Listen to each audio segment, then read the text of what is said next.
Hi, welcome to the F1 Time Portal, a Formula One history podcast started by two Formula One aficionados.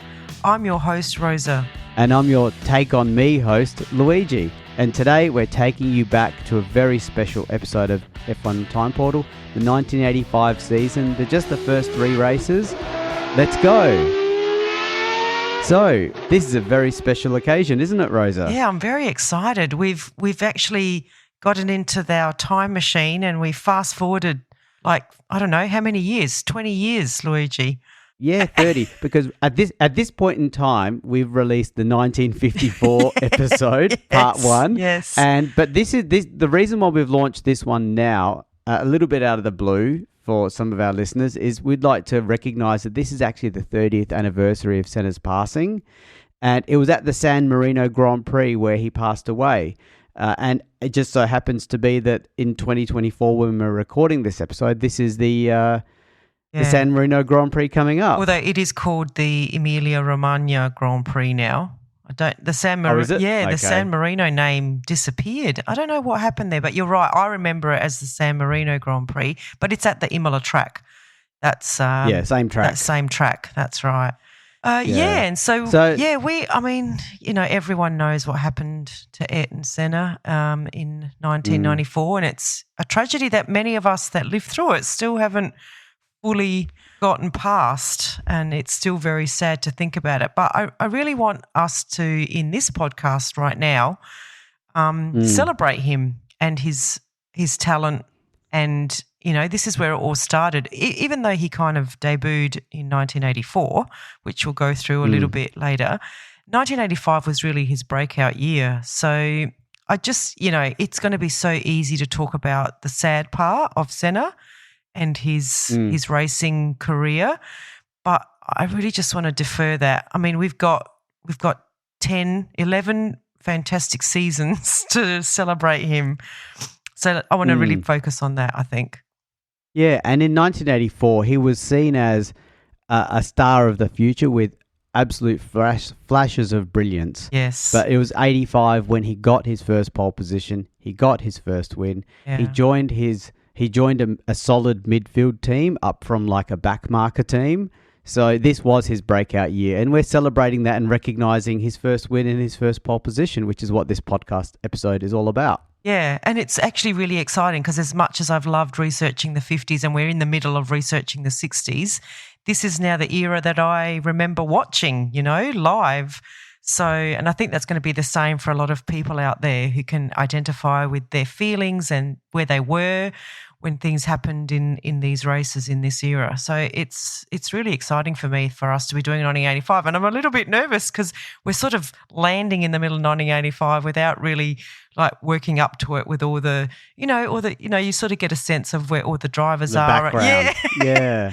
But, and we're going to be held to account by our listeners a lot more now. Definitely. Because in the 50s, we could get away with some stuff maybe because they don't know. Yes. They don't know. They can't correct us, but they watched this. Yeah. In fact, they've even gone to the races. Yeah. In fact, there probably there aren't a lot of people even around, let alone listening to our podcast, who were watching the races in the 50s. But that's now changed. Yeah. Exactly. No, so we're under pressure, scrutiny. Yeah. So for some of our listeners, this may be your very first episode of F1 Time Portal because maybe you were drawn in by the aura of Senna, right? Yeah. So first of all, welcome to the podcast. And just a quick one, we'll give you a quick, super brief recap of what this podcast is all about because you might enjoy this episode about 1985 and the first few races, but you might really appreciate going back further where we start. Yeah, so Luigi and I are Formula One fans from university, which is quite some time ago. And we really, watching this current season or, the current days Formula One really had me thinking about the old days of Formula One and the stories and the people and the races. And so I'm going to credit you with this idea, Luigi. You came up with, we should do a history podcast on Formula One and make it quite structured and relive every season and deep dive into the heart of each race and the seasons right from when it started in 1950, which I thought was a great idea because I love the sport as well. And I want, I like the idea of understanding where the sport came from and what the drivers of today experience and benefit from with all the drivers that have gone before them and what they've done for the sport, which, we're already seeing in like the 60s right now. So, yeah, it's just a great way to understand the sport. And, yeah, there's so much exciting things that happened in the 50s and the 60s and the 70s. So, yeah, that's what we do. We go back and we relive it. And I'm of the view that I think the stories of the past are equal to, if not better, than what we're getting today. Yeah. So for those of you who think Formula One's really cool and interesting, guess what? It's even more cooler and interesting if you've got the patience to listen to the history of it. Yeah, and So, I mean, let's face it, Drive to Survive did a fantastic job at bringing in new fans for the sport. But, we're trying to also bring in new fans for the sport by going back and reliving those exciting times where perhaps, it wasn't as professional, sometimes to its detriment, and, the testing and the car development wasn't locked down as much as it is now. And so there was always something unknown happening on the grid. So that just made for super exciting races, I think. Yeah, I agree. So one piece of admin before we get started. Normally we have a book called Grand Prix by an author called Mike Lang, but because the Mike Lang book series ends at 1984, coincidentally, we had to use a new book, but I've got lots of books anyway. So this particular book is called Grand Prix World Formula One Championship 1985 season by Nigel Roebuck and John Townsend. So we give them credit for being one of our, we use other references as well, but that's the primary one. Well, actually, good point, because I think I still need to give a shout out to the book that I've used mainly, and this one goes until year 2000, so this is pretty good. This one's called, it is one of yours, Louis, that you lent me. It's Formula One Unseen Archives by Tim Hill. So this has got some really interesting also facts and things and perspectives in there that we use to sort of round out what happened in the season. Yeah, okay. And maybe before we start going into the 85 season, we should maybe just flag not our biases, but our unconscious biases. Oh, no, mine's totally conscious. Yeah. Mine will be unconscious and conscious. So I'm a bit of a Prost fan. I've obviously respect and hold Senna in very high regard, of course. But my heart lies with Prost. You are a rare breed, Luigi. I mean, not many people we come across are Prost fans. Although everyone's Senna. Everyone's a Senna fan, like in their heart. So look, and that's me as well. I mean, it would be interesting. And we've had this conversation, Louis. You're saying, as we go through and learn more deeply Prost's career, I might actually become a little bit more a Prost supporter than I am right now. Not that I don't support him, and he obviously, like we've said throughout all of our podcasts, people who drive in Formula Ones are amazing, whether they've won championships or races or not. They're there for a reason. That's because they can drive a car really fast. But, it'll be interesting for me to learn more about Prost, like deeply learn about him. Obviously, I've followed his races and stuff. But, the benefit of this podcast is that you learn so much about the driver. Yeah. Okay. Okay, so the 1985 season. So what are we doing? We're gonna paint a little bit of a picture. So we're doing the first three races of the season, right? Which, as very coincidentally, includes Senna's very first pole position and his very first win. So that's very exciting that that's all come right at the beginning of 1985. So let's set the scene a little bit for 1985, Louis. True. And it wasn't a coincidence. We chose it because it was Senna's first race win and first pole position. So, yeah. But it's quite neat that it was the first three. Yeah, it lines up nicely, doesn't it? Yeah. So we'll start with the painting the picture. So we'll go through what was 85 looking like before we start with the first race, which is actually the Brazilian Grand Prix. And it was actually at Rio, not Interlagos, where it is nowadays in 2024. So the McLaren team of 85 was still led by defending champion Niki Lauda and the now even hungrier Alain Prost. And just to paint the picture here, Prost actually won 7 races in the 1984 season and equaled the record of 7 wins that was set by Jim Clark in 1963, but he didn't even win the championship. So to win 7 races, I think it was a 16 race championship. I could be a little bit off there, but not more than by 1. He still did not win. Very disappointing. He lost the championship in the last race of the 84 season, just like he lost the championship in the last race of the 83 season. So that's why I said ever hungry. Come on, tell us by how much he missed out on the 1984 title. Half a point. He missed by half a point. That is hard to accept, isn't it? That is just tough. I'm already starting to feel a little bit sorry for Prost. See, and we've only just started. Yeah, there you go. Yeah. Although I did know that, but anyway. So this is the Ron Dennis McLaren team, Luigi, and it's Prost's second season here, right? Because he left. I read that he left Renault because he was sick of all the criticism he was copying from the French media. Like it must have been so hard for him being a French guy and not performing in that car. Oh, he was performing, but he wasn't winning the championship like Renault wanted. I think that is what I meant. So he just actually literally just got sick of it and left. I mean, that's a big call. Okay. I mean, he was fiercely patriotic towards, and I think, he had a lot to do in the French Grand Prix scene as well. So that's a big call. And what does this McLaren look like? Just to remind everyone, this is the famous one, isn't it? Yeah, it's one of the famous ones. I mean, some people have different definitions of what were the famous McLarens, but this is the Marlboro McLaren, the red and white car. So they had that red and white theme for a very long time, from the early mid-70s right through to the 1990s. And this was right at the peak of that. This is the Marlboro. This is what I sort of identify with this as one of their iconic cars. Yeah. So the McLaren team enjoyed significant dominance in 84. They won most of the races, and as they headed into 85, they started to find that their engine, which was actually a Porsche engine, was actually no match for the now more powerful BMW, Honda, Renault, and even Ferrari engines. So they were at a bit of a disadvantage in this regard. And Prost himself even said that the turbo engine of the Porsche simply did not accept a lot of turbo boost. So for most of the season, they had to focus on car setup and run the engines on low turbo just to ensure that they had decent pace. But that meant they were compromised in qualifying most of the time.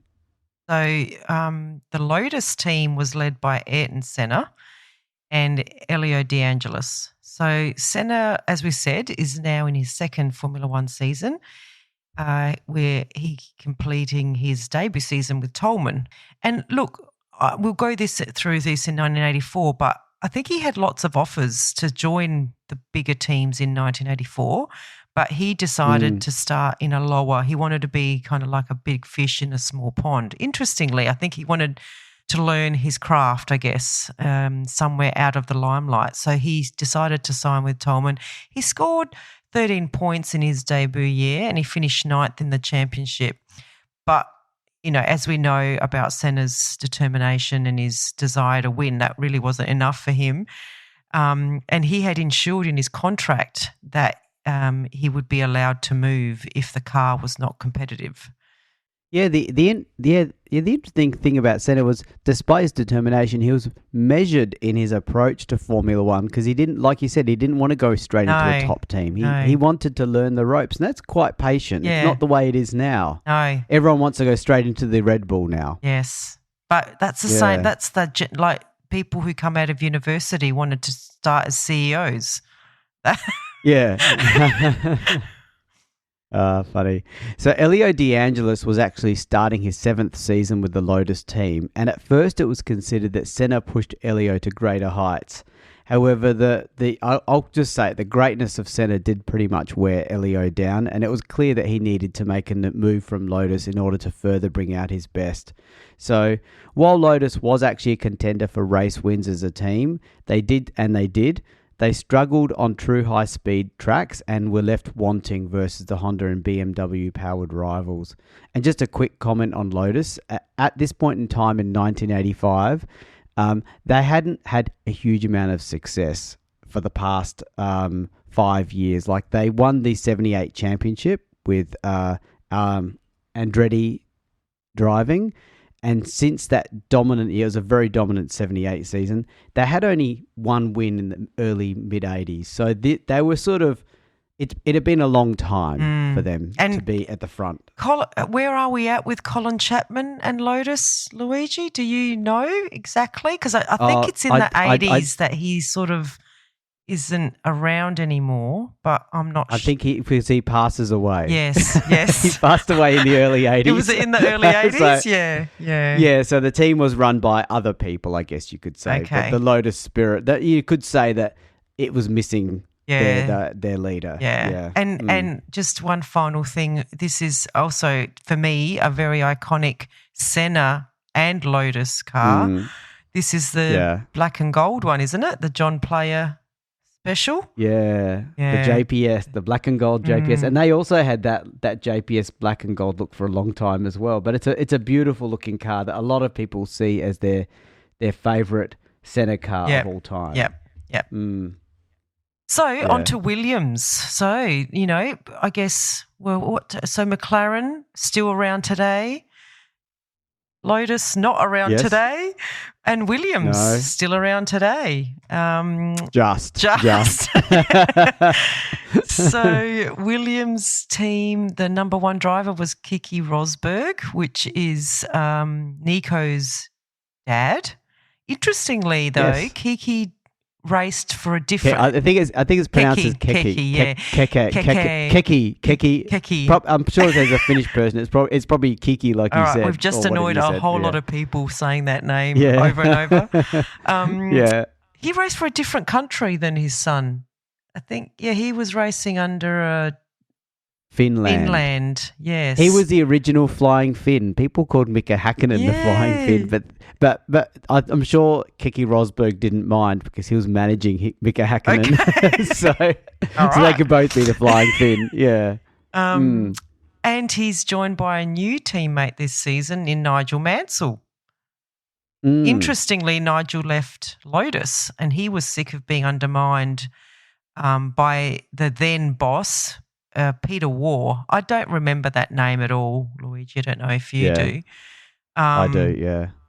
But he did not have a good relationship with the hierarchy, and especially with Peter War, who openly said that he didn't think that Mansell had what it took to get beyond the also-rans. Harsh, man. That's a harsh farewell message, isn't it? Yeah. So, Mansell was just sick of it, so he went and joined a British team in Williams and set about proving him wrong. Yeah, the interesting thing is I think it was in 84, Mansell, or it could have been a little bit earlier, but Mansell was on track to win the Monaco Grand Prix in the Lotus, and I think he, from vague memory, he hit a tyre, a paint mark on the track, which caused him to spin off and crash, and Peter War said even harsher words at that point because Lotus was about to win a race for the first time in a long time. Oh gosh, and so apparently no love was lost between those two. It was in the wet. It was a very wet race, and he slipped on the painted line and he slid into the barrier. Yeah, and he was leading the race, or he was on track to win. Well, I think he'd just gotten past Prost to take the lead, so it was not a good time. For poor old Nigel.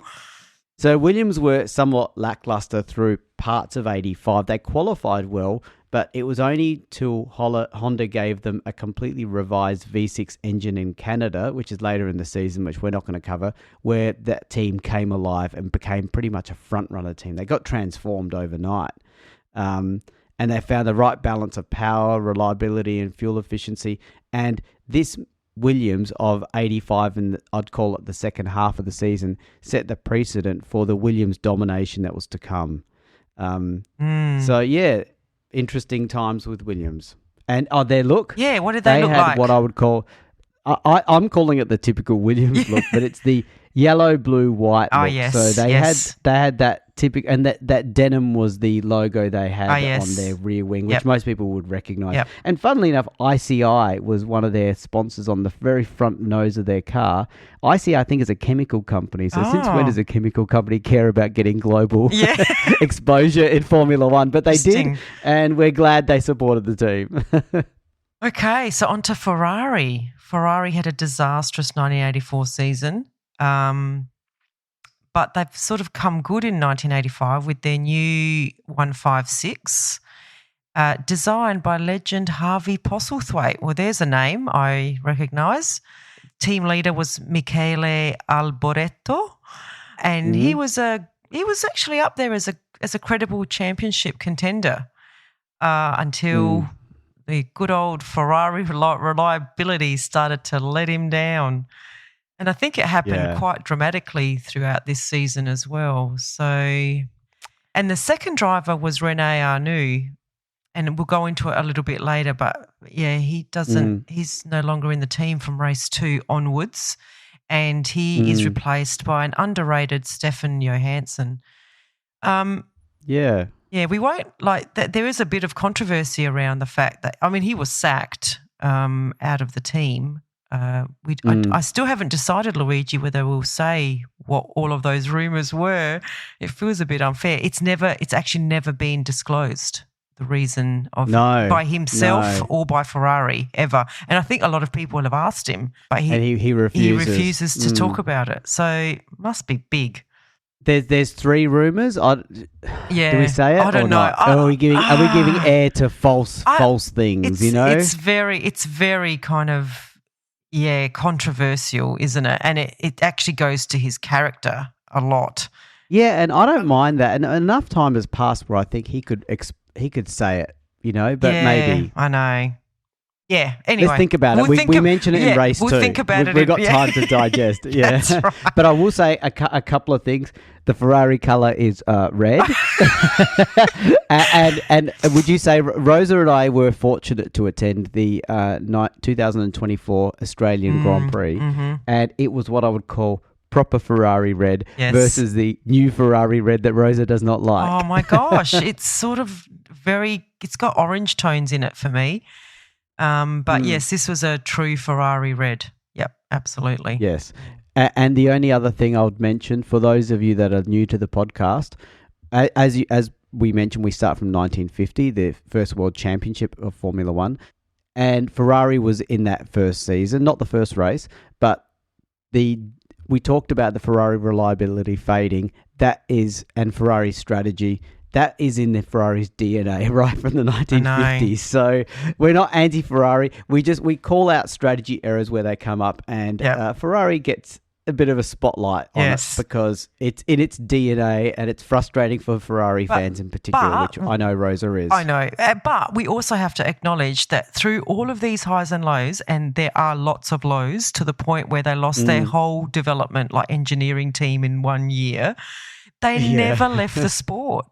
They have just stuck in there. The racing DNA just, and we'll go through lots of other things, like they were nearly bought out by Ford, all this stuff, and they're still there. From the 1950s, they stuck it out. Renault pulled out, Honda came and went, Mercedes came and went. It's Ferrari. Total credit. So we mock them a little on the strategy side, but it comes from a place of respect. Respect, exactly. So, respect for that team. So a quick tyre update. We've still got more teams to go, but this segues nicely into one of the teams. At the end of 1984, Michelin actually withdrew from Formula One, and this just left 2 tyre manufacturers, Goodyear, which is the choice of the leading teams, and Pirelli, whose recent record in Formula One at that point in time was very poor.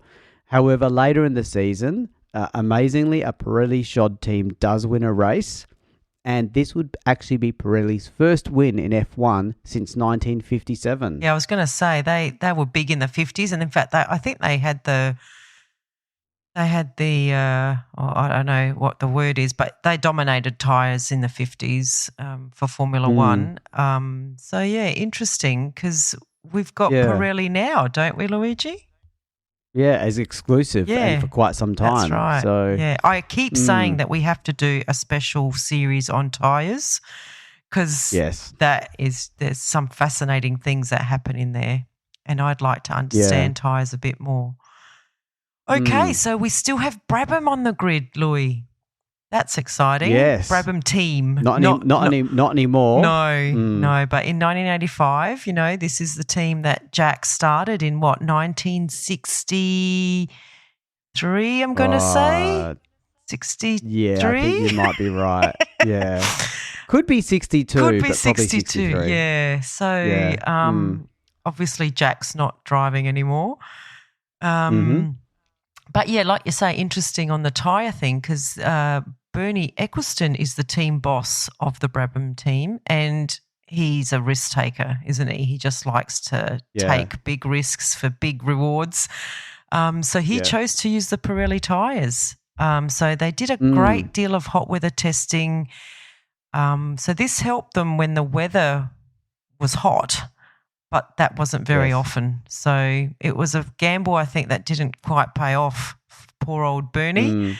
And their lead driver was Nelson Piquet. I think he's been there quite a few years by this point. And while having one of the most powerful engines, they struggled with handling. And that Brabham BMW power output just was very inconsistent, unfortunately. Yeah, and just to put quick context of Brabham had won the 1981 and 1983 Drivers' Championship with Piquet. So this is only a couple of years later in 85. So it's the memories of winning are not too far off because 84 was a bit of a whitewash by the McLaren team. But before that, it was Brabham and Piquet. So it was a big risk by Eccleston to choose Pirelli tyres. And this was before Eccleston became one of the big F1 bosses. Yes. In those days, he was the manager. He was the owner and manager of the Brabham team. So he hadn't made that transition yet, but his influence and power was already growing significantly in 85 by this point, anyway. And he did start as a driver in the 50s. Sort of sheer weird coincidence, but he did get into a Formula One car. Yeah. Okay, so the Renault team was one of the works teams as well. It was led by Derek Warwick and Patrick Tombay, and Patrick Fresh from the Ferrari team from 84. Renault had already announced that they were withdrawing from F1 at the end of 1985. I'm calling it this was their first withdrawal. They've done about 5 since, I think. They did a good job of coming and going. Yeah. So this is a year for them to forget because I think, when you leave it, when you've resigned from a job, you're you switch that last 4 weeks, you're working, but you're not really you're kind working. of checked out. You're kind of a bit checked out. Yeah, you're checked out. Yeah. So I think the Renault team had checked out. And it was a big far cry for them because in 83, they nearly won the championship with Prost. So that was only 2 years ago. So they've fallen off the pace dramatically. And this year, we won't be talking about them too much. No. So we also have the Ligier team. I remember this team. So they're no longer around now. Unfortunately, they're a cool team. Yeah. I like their blue color. Oh, the Renault was in colors was black, white, and yellow. Pretty classic Renault look for those of you that remember. It's you probably need to Google it. It's hard to describe because it wasn't a high profile team at that time. And the Brabham car, was that still green? It was no. Brabham was typical blue and white, like it always was. Oh, that's right. Yeah, that's right. And a really cool, simple color pattern. Nice. Which I loved a Brabham look actually. Yep. And Ligier was light blue. While we're about to talk about them, yes. Like their classic, always light blue, a bit like Ferrari's red. Red, yeah. So they had very little success since 1981. And they were winning in other classes of racing in the Pirelli class, which we're not going to cover. So not only using the Renault engine, but their lead driver, Jacques Lafitte, was quite often outpacing the factory Renault team and their drivers. So they were quite, Now, Lafitte is driving for Ligier, and they also had Italian Andrea de Cesaris. However, he does get sacked during the season, and he's replaced with Felipe Strafe. Tyrrell was the last team to join the Turbo Brigade because in the early 80s, there was a bit of a transition between the turbo teams and the non-turbo teams. So finally, they went to a Renault turbo engine, but they got that during the season, not at the very beginning. So it was actually during, I think it was like the third or fourth race of the season from memory, where Tyrrell finally launched with their Renault turbo, and it's the first time in F1 history that the whole team, the whole grid has turbo engines. So that's a pretty special moment in time. And Tyrrell engaged the services of none other than Martin Brundle and two other drivers, Stefan Beloff, and later in the year, Ivan Capelli, who took Beloff's place.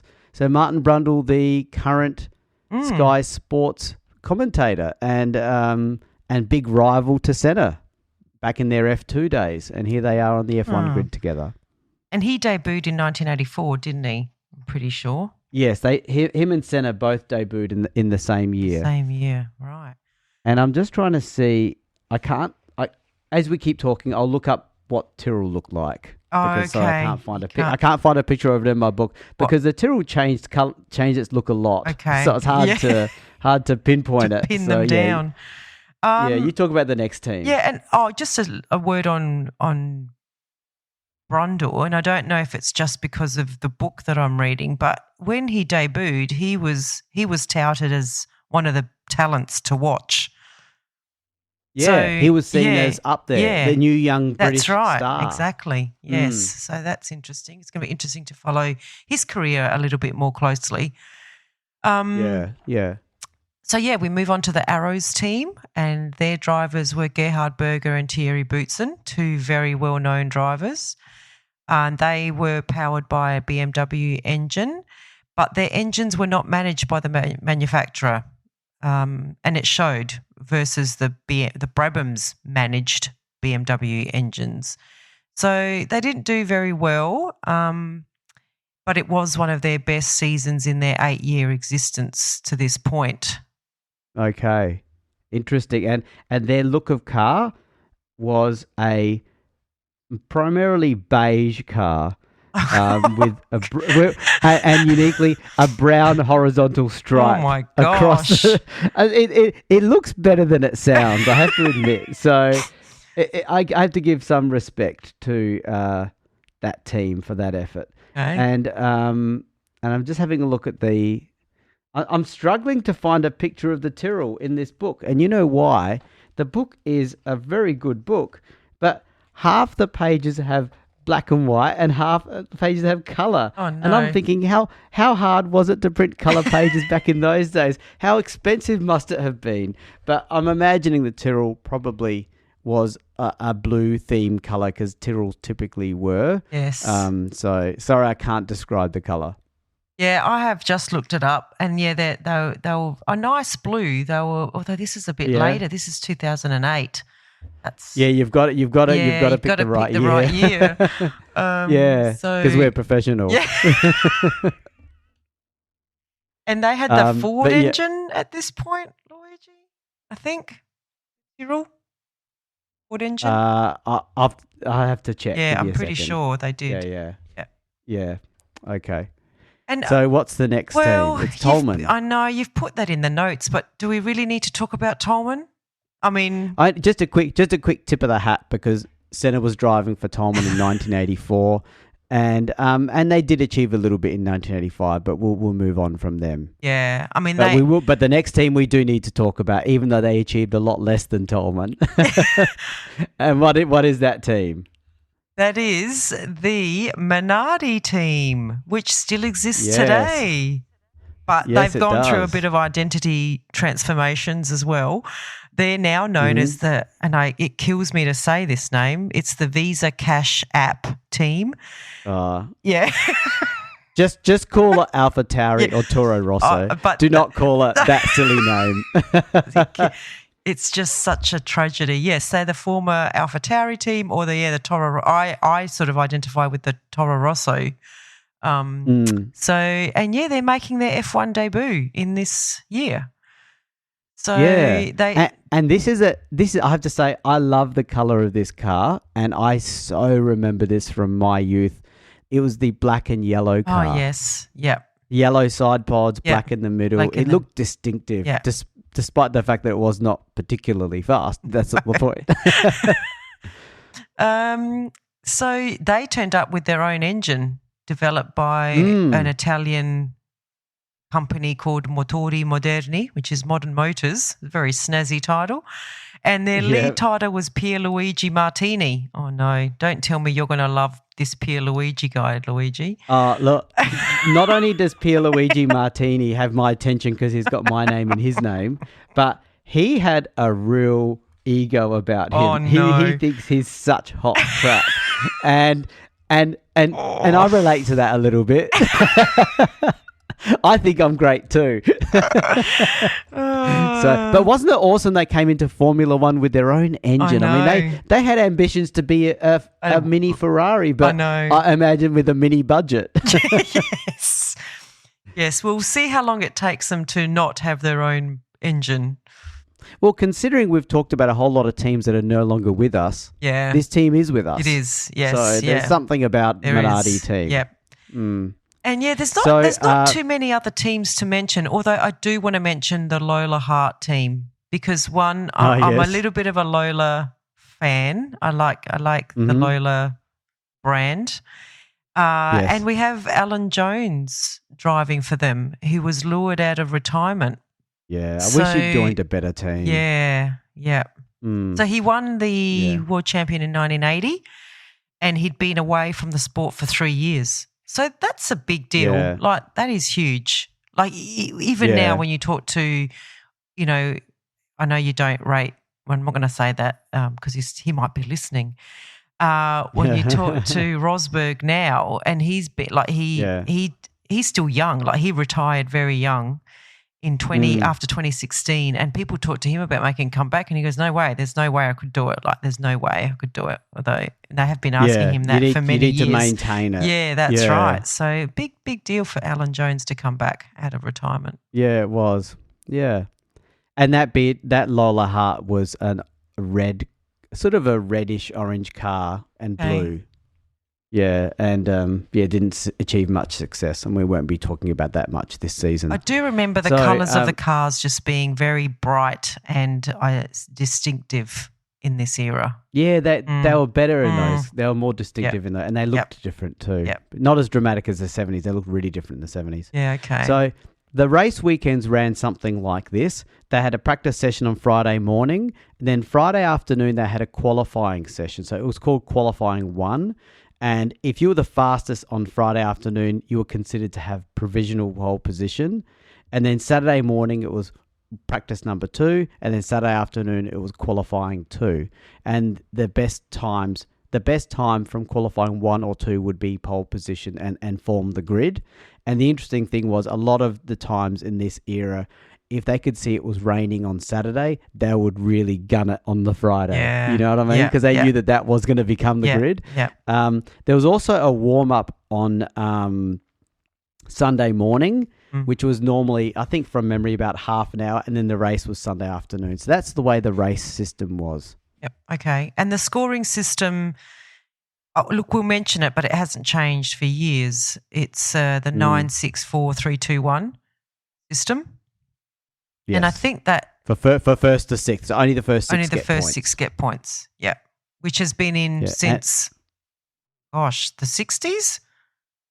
Yeah, it stayed the same for surprisingly a long time, didn't it? Yeah.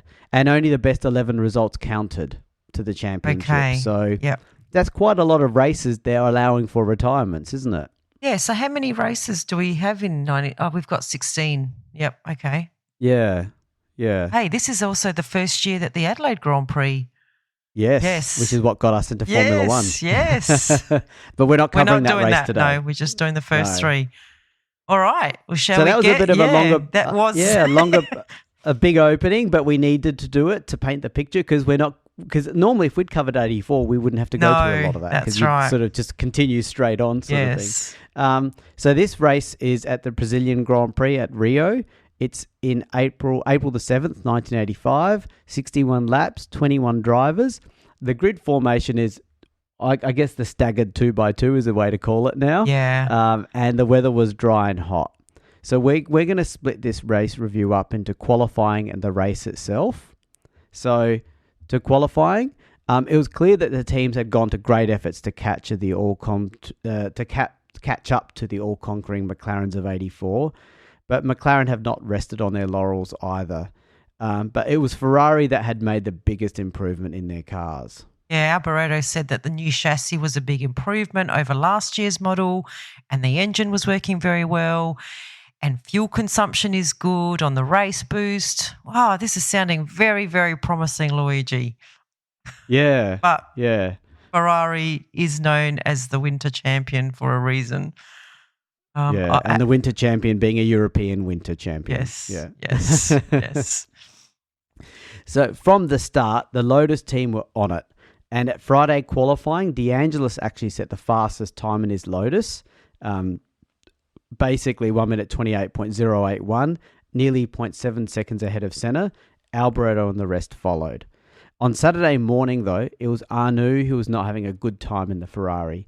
During the morning session, he had a spin, and despite his best efforts, and the best he could achieve was 7th on the grid, and he was about 1.9 seconds slower than his teammate Alboreto, so quite a bit behind. So on the Saturday qualifying session also, DeAngelis's Lotus complained, the driver himself complained of persistent traffic on the track, and this stopped him from improving his Friday qualifying time. So he would start from 3rd on the grid, followed by his teammate Senna. So he out-qualified Senna on his debut, so let's give DeAngelis a tip of the hat because this is Senna's debut race in the Lotus, so you have to cut him some slack. Yes. So when it came to the business end of qualifying, it was actually Alboreto in his Ferrari that set a blistering time of 1 minute 27.7. Well, that's very encouraging. Alboreto. He was joined on the front row, surprisingly, by Keke Rosberg in the Williams.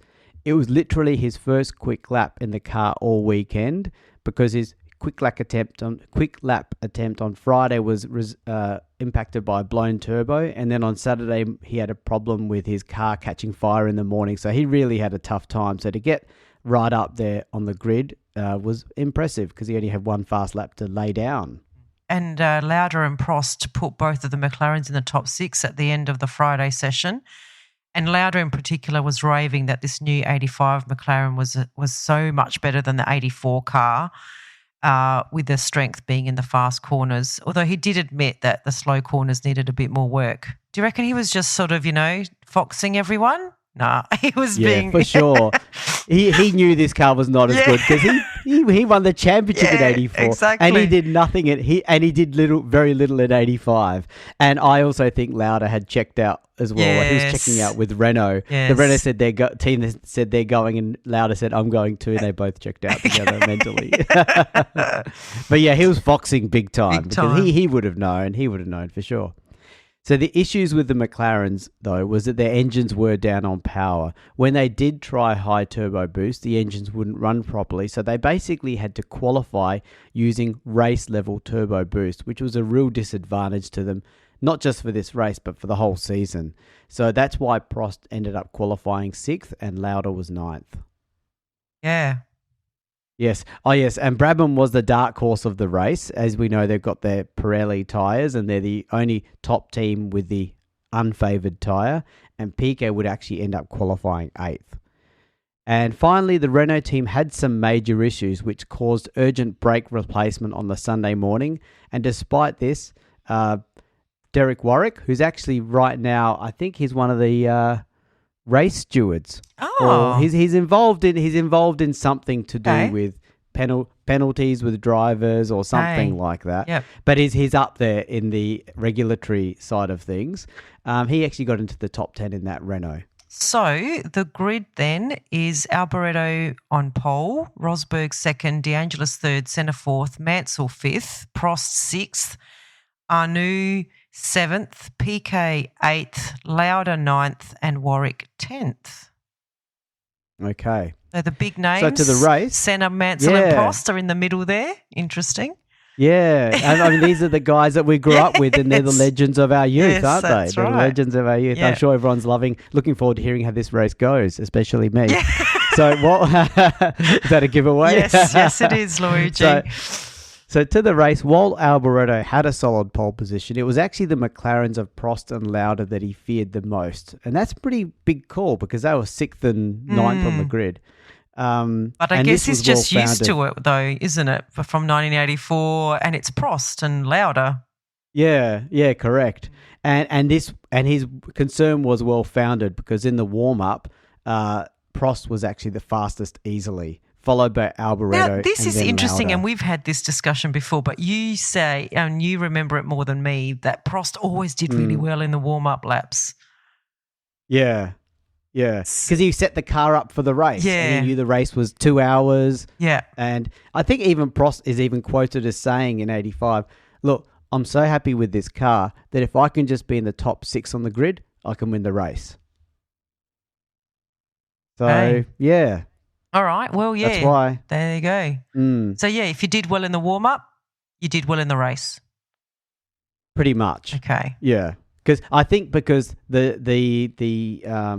the facade is down. There's no turbo exaggeration. Okay. There's no turbo. There's no qualifying There's no engines. qualifying pace. It's race pace. It's what you got. Yep. It's race pace, yeah.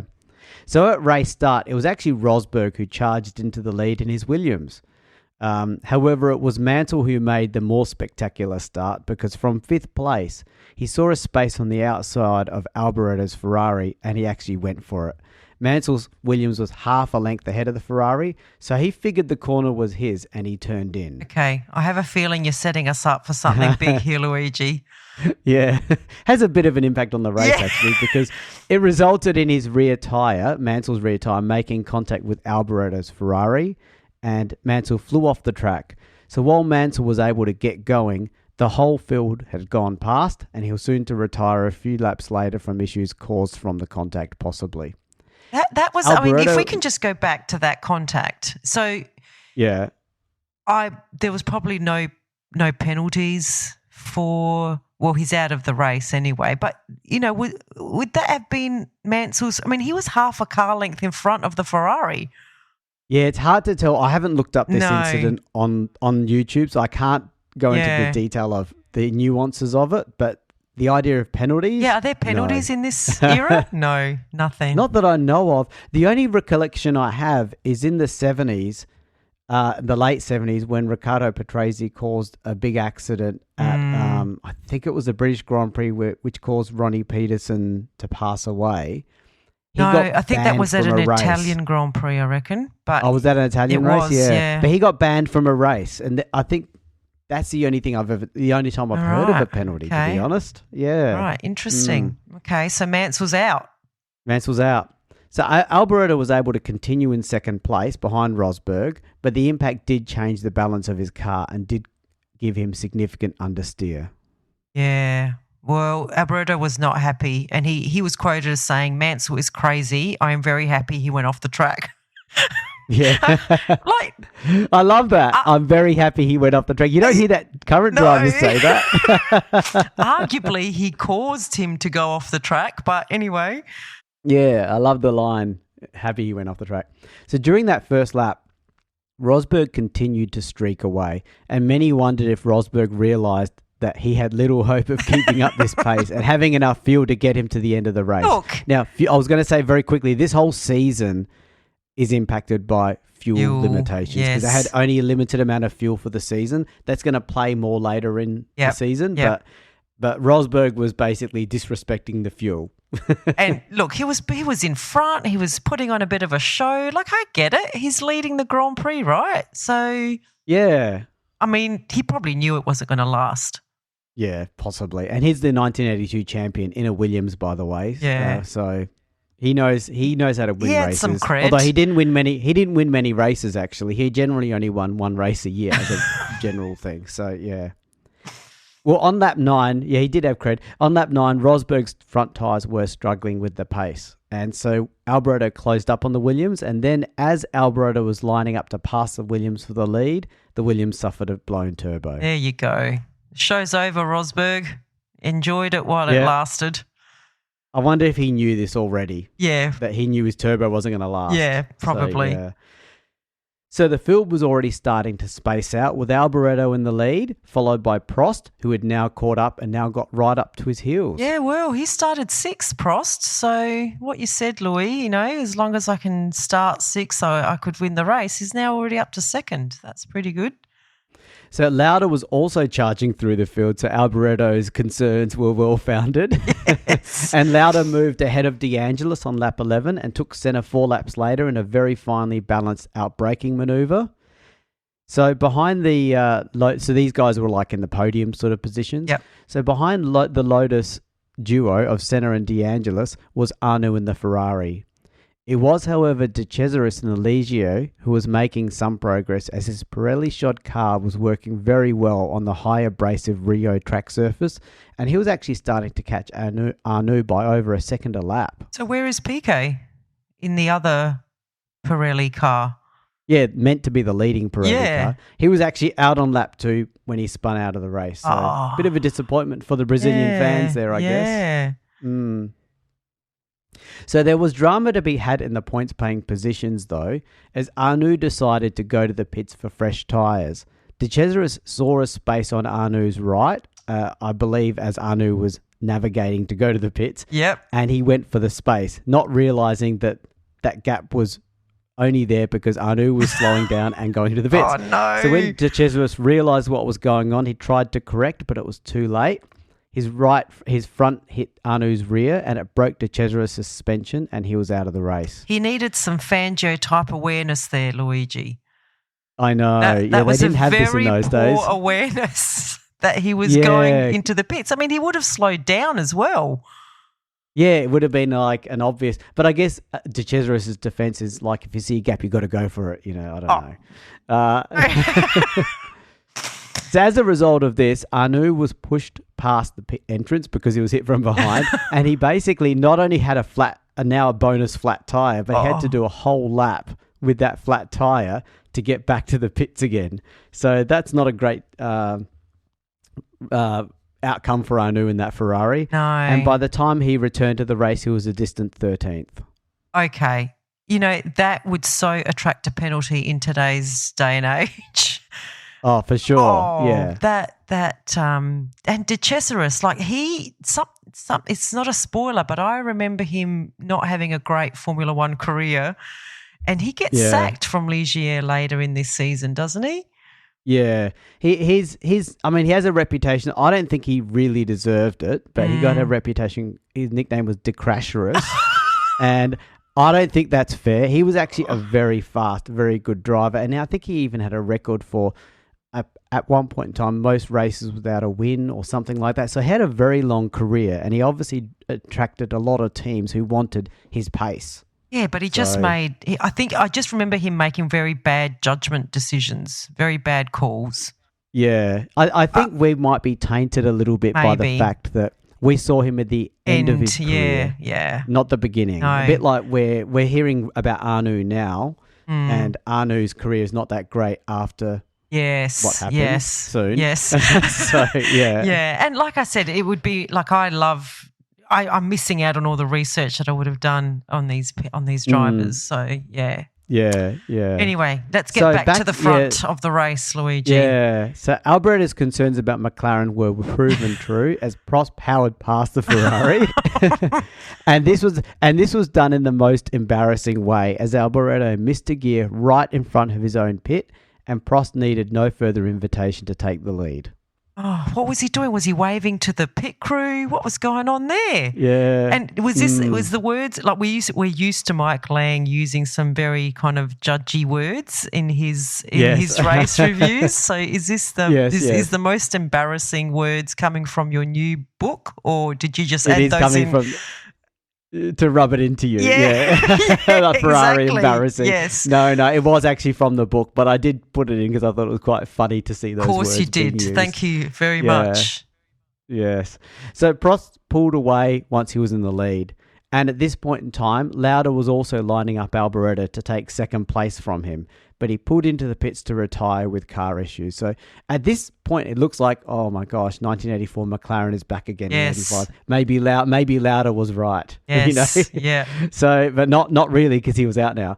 So with Lauda out and Prost leading Alboreto, it meant that local hero Senna was now up into third place. Yes. Remember, this is his debut in a Lotus. in a kind of good car, better car than the Tolman. So yeah. Not a top car, but a good car. Yeah. And despite the fact that Senna was 20 seconds behind Alboreto in second and losing ground, that didn't stop the crowd going crazy. I can imagine. Like we have known the South American fans to be very, very parochial, aren't they? All the way back from Fangio. So yeah. And it's really the start of Senna's. Again, he was a hero. He was like a superhero in that country. Yes, and that's right. But not yet. No, but I it's think. the start. Yeah. Like they can see it. The crowd can feel it. Yeah. So on lap 29 of 61, both Prost and Alboreto pitted for fresh rubber. And this meant that Senna led his home race for 3/4 of a lap. Yeah, the crowd went nuts. I mean, it would be amazing to have been there and be in that atmosphere, but it would need. Like, I do wonder why PK didn't get the same sort of attention as Senna. Like, I think Senna just won the hearts of people, but like we'd have to get someone to explain it to us.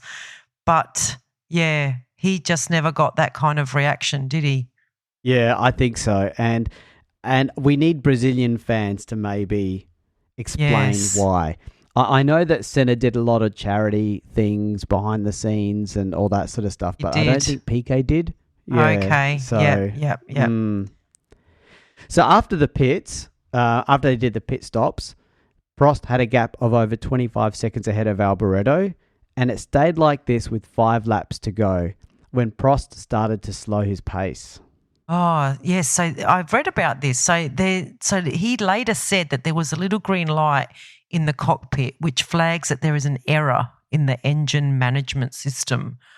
So while the car was driving fine, other than the occasional misfire, Prost was worried that the issue had caused Lauda's retirement was about to also happen to him. I wonder that might have just stopped him pushing because he didn't want his car to stop or, his engine to blow or whatever had happened to Lauda. Yeah. So interesting because by the start of the last lap, the gap was down to 3 seconds. Wow. Okay. And it was at this point, that Alboreto rued his contact with Mansell early because he felt that the handling of his car had impacted him a lot and that he may have been able to challenge Prost otherwise. Alboreto also said despite being in second place, it was much better start to the season to be 3 seconds behind Prost versus 3 laps behind Prost as it was in 1984. Good point. I like Alboreto. He made good quotes, didn't he? Yeah. Always look on the bright side. I like it. Yeah. DeAngelis finished a solid third and was promoted to this place when Senna retired with 13 laps to go with an electrical issue. So he missed out on being on the podium on his home track. Wow. Yeah. With 13 laps to go. I know. Yep. And Senna was ahead of his teammate under control. And Arnoux, after his collision with treacherous, finished a fine 4th. Tombe, who was personally disappointed in the Renault finished 5th despite qualifying 11th. So not a bad result, but that Renault was a bit of a challenge all year. Yeah, and Lafitte, who's currently the oldest driver in the field, and I think he's about 42 at this stage, finished 6th in his Ligier and he qualified 15th. So that's a good finish for him. Okay, so in closing, the 85 Brazilian race was almost a copy and paste of the 84 Brazilian race. That is, McLaren arrived with a new car. Prost takes it to an impressive debut win with his teammate and Lauda was an early challenger. So that was the 84 summary. sort of the 85 summary, but with Alboreto in second place. Okay. And yeah, I don't know that we'll do the championship standings, or should we? Do you want me to do the championship standings? Yeah, I think so. Yeah, why not? Because Okay. chances are we're going to use this episode in about 10 years' time when we get to the 80s. So this can be part 1 of 1985. We'll just re-release it. Do you know what I mean? I don't know about that, Luigi. We'll have to have a team meeting about that. Yeah, so we have Alain Prost in first and 9 points. Alboreto second on 6. De Angelis third on 4 points. And in the constructors, we've got McLaren on 9, Ferrari on 9 and Lotus on 4. Okay, so we're now at the start of race 2 of the season, the Portuguese Grand Prix. It's at Estoril, just like today. It's still at Estoril, isn't it, Yes, Rosa? I think so. I think it is. Yeah. So this race was on the 21st of April in 1985, 67 laps, 26 drivers, 2x2 staggered grid, and the weather, and that's a very unique feature of this race, classified as extremely wet. Yes, we're going to see some good racing here. We are going to see some good racing. So straight to qualifying, the talk was all Ferrari on Friday morning, with the focus being the sacking of Renown after just one race in 1985 and the hiring of Stefan Johannsen in his place. Yeah, this is what we said before, isn't it? There's a lot of rumours as to why.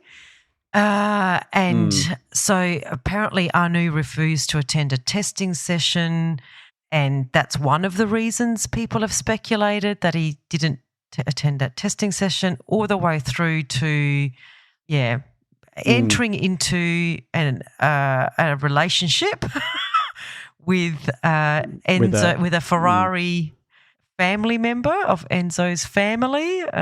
This is a bit that gets very controversial because it's the age of this young lady that is just a little bit difficult to sort of accept, isn't it?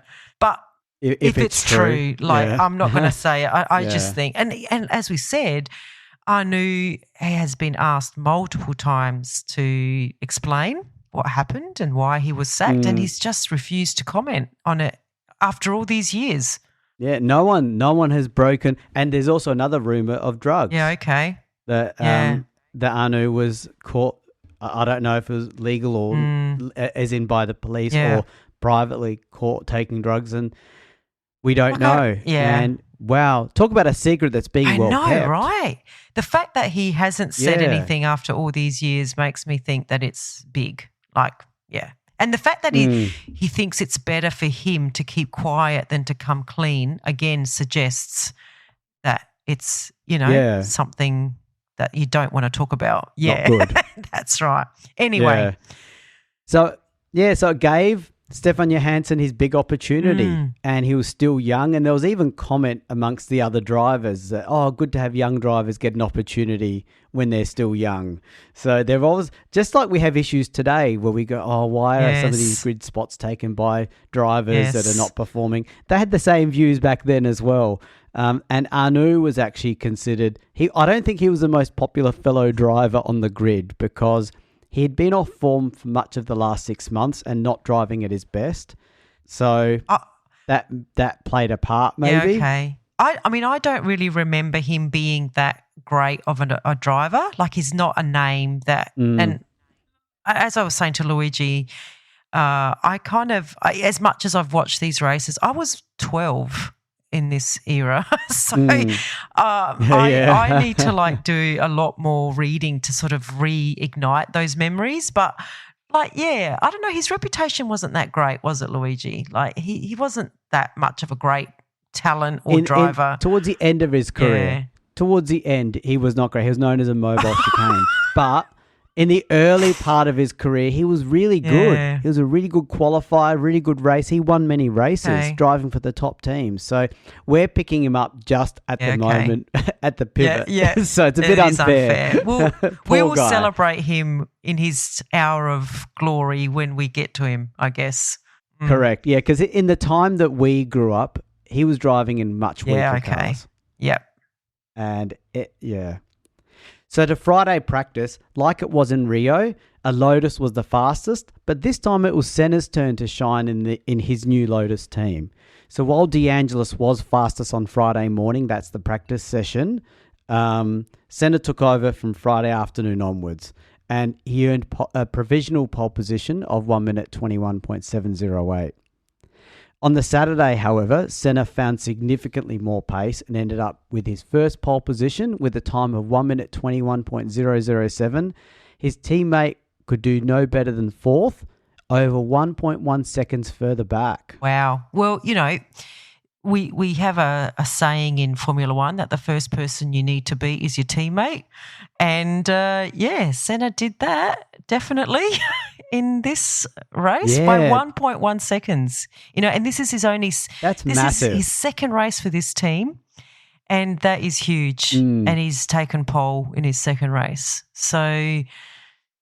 And poor De Angelis, I mean, he's been in this team for 7 years in a row, and this new guy pips him by 1.1 seconds, and no doubt much younger. Yes, yeah. So So Prost in the McLaren lines up second on the grid, and this was impressive because he had a bit of a horrid time on Friday practice session. But by the time Saturday came about, he was able to improve the handling of the car, and he actually felt confident of the race ahead, especially being on the front row. He started sixth in the last race and he won it. So, this is virtually pole for him. Yeah, I know. Yeah, right? Except he's got Senna in front of him. But anyway, let's see how that goes. Yeah. So Rosberg in the Williams had a similar experience of extremes like Prost, with Friday involving turbo issues on-track scuffles with other drivers, notably Berger. However, on the Saturday, he actually charged up to third on the grid in qualifying, and he easily out-qualified his new teammate, Nigel Mansell, by over 1.5 seconds, with Mansell starting from ninth. Oh, and I think Mansell was caught up in a little incident with Patrese, and he made a mistake under braking, hit his teammate, Shiva, who then hit Mansell's Williams.